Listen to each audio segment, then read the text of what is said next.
When I was thrown out of high school, someone else packed my bags and took my place at college. For 3 years, I was a ghost, buried alive on an assembly line at a Texas electronics plant, bleeding myself dry 12 hours a day just to keep a roof over my parents' heads. That was my life, right up until the police kicked the door down. You're under arrest for a murder in an Oakmont University dorm room. I sat in the interrogation room, the metal cuffs biting into my wrists, and I actually laughed. I looked at the detectives, then laid out my phantom existence. Officers, I don't even have a high school diploma, I said, my voice eerily calm. For the last 3 years, I've been clocking 12-hour shifts at a motherboard factory. This university you're talking about, I couldn't even tell you what state it's in. Buzz, click, buzz. The fluorescent bulb in the interrogation room flickered, a rhythmic, maddening strobe that made my eyes heavy, but I didn't dare sleep. Across the metal table sat 3 people, 2 men, 1 woman, each wearing an expression colder than the last. Cole, the lead detective, a heavy-set guy in his 40s, slid a stack of glossy photographs across the table. Do you recognize this man? I looked down. It was a young guy, sprawled on his back in a widening pool of dark blood. His eyes were half open, staring blankly at the ceiling. He was young, about my age. He was wearing a winter parka, and the background looked like the drab linoleum hallway of a college dorm. I felt nothing, just the numb detachment of looking at a stranger. Never seen him, I said, shaking my head. Never seen him? The younger detective to my left scoffed, leaning in. Look closer, kid. That's your roommate, Daniel Porter. You've lived in room 408 of Oakmont University's North Hall for 3 years, and you're sitting there telling us you don't know him? I froze. Oakmont University? I looked up, my eyes darting between the 3 of them,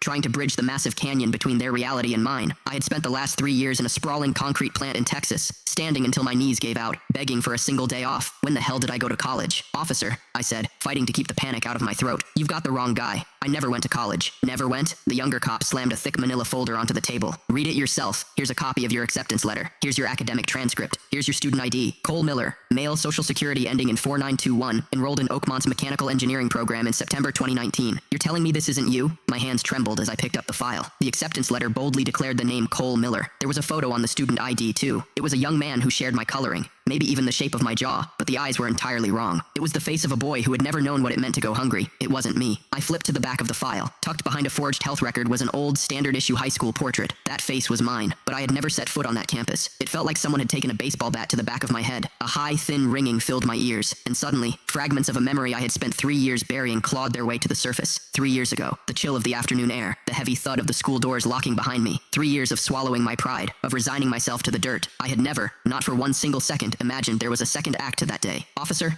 I said, gently setting the file down and locking eyes with the lead detective. I'm going to say this one more time. I did not go to college. I was expelled before I could even graduate high school. I've been working the line at an electronics plant ever since. I eat, sleep, and shit at that factory. I don't know who this dead kid is, but I sure as hell didn't kill him. Didn't kill him? The young cop shot up from his chair. Time of death, December 17th, 7:30 p.m. Location, Oakmont North Hall, room 408. The victim took 3 stab wounds to the abdomen, 1 piercing the heart. We pulled your fingerprints from the room. We pulled your DNA. Are you still going to sit there and lie?